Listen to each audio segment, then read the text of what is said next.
I want to address this, my sister, who posted something to castigate IPOB. She posted that IPOB is a registered company in the United Kingdom, and that is really laughable.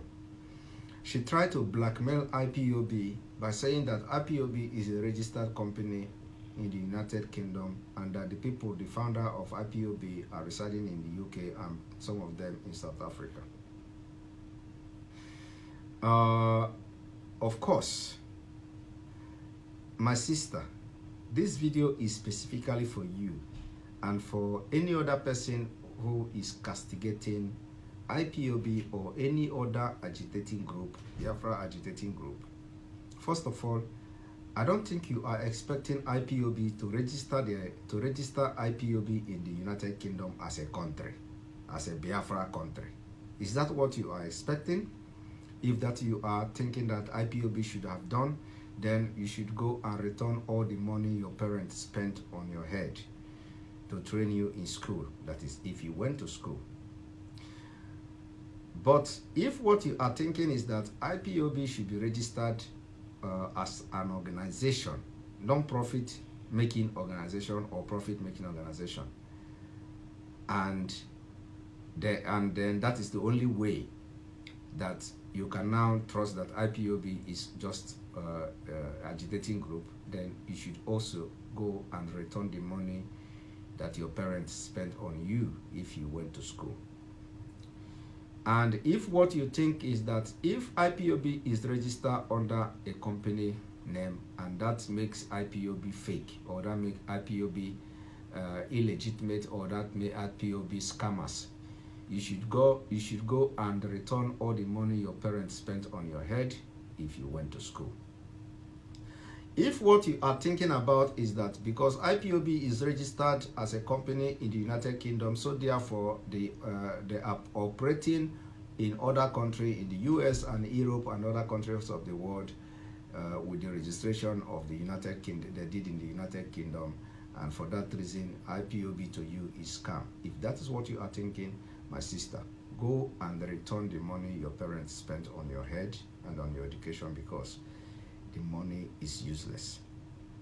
If you have been to school and all you could do is to come and write this kind of thing on public and trying to blackmail IPOB. I'm sorry I'm not being so nice with my choice of words, but that is exactly what you deserve. And anybody who think in that line of direction, that is exactly the way I think I could try to talk sense to you, so you could understand how these registrations are done. First of all, I will tell you the registration of organization can be registered in any form. It can be registered as a company, it can be registered as a profit-making organization, it can be registered as non-profit making organization. It doesn't matter whether the organization is registered as a company, organization, or anything. The only most important thing is that organization is duly registered and legitimately registered, and the modus operandi is defined, and the agenda or why the organization is being registered is defined and stated very clearly.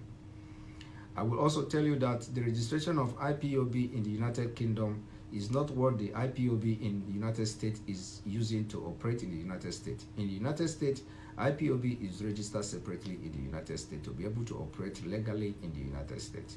They have to register in the United States according to the law of the United States. I will also tell you that the registration of IPOB in the United Kingdom is not what the IPOB in Europe, in European Union, in Schengen area are using to operate. They have to register in those Schengen, in those member states separately to be able to operate legally in those countries.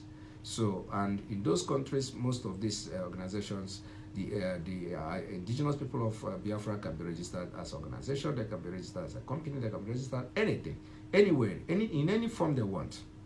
So, my sister, you see that they must not register IPOB as a country, if that is what you are thinking. And IPOB can be registered, it is correct, it is right, it is legitimate, they can be registered as a company, and they are still IPOB agitating for freedom of Biafra. So nobody is wrong if IPOB is registered as a company in the United Kingdom. You see, You are more concerned about the company you see, forgetting that the Nigeria you are happy about today is under a company called the Royal Niger Company. Royal Niger Company is the company that's owned Nigeria.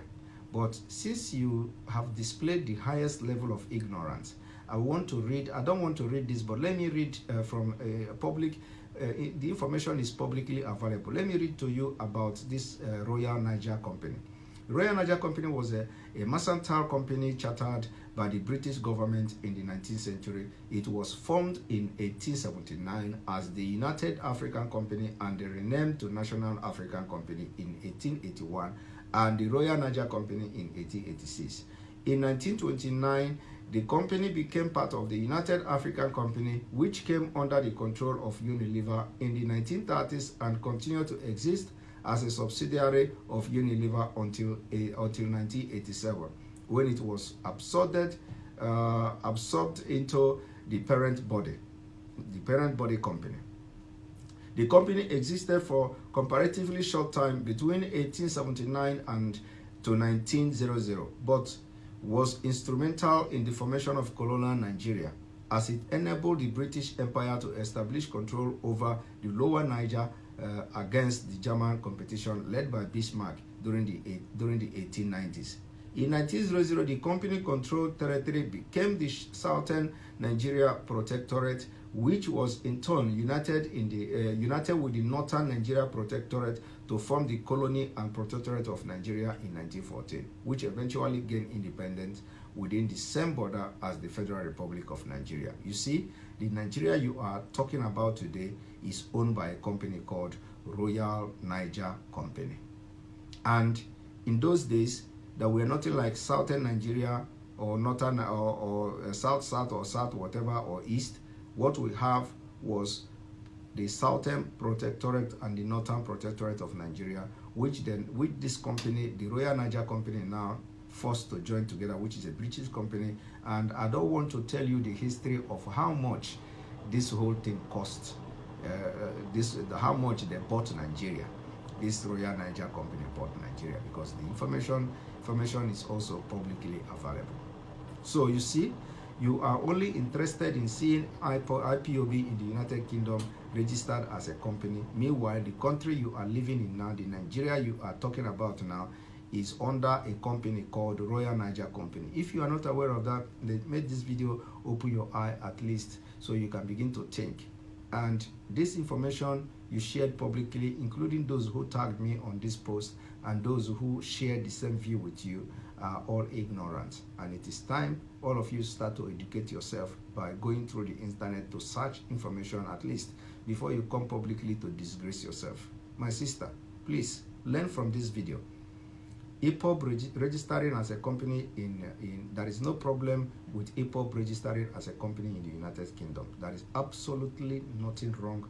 An organization can register as a company. You can register as an organization. You can register as a non-profit making organization. You can register as a profit-making organization.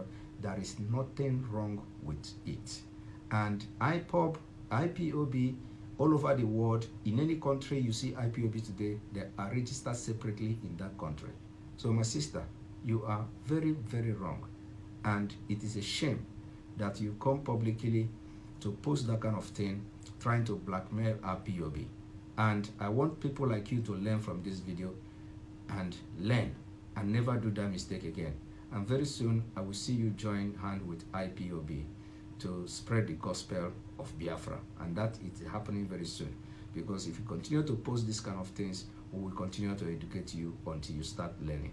Thank you for watching this video. Share it for people who think like her to learn. And tag that our sister here also to watch this video. Thank you.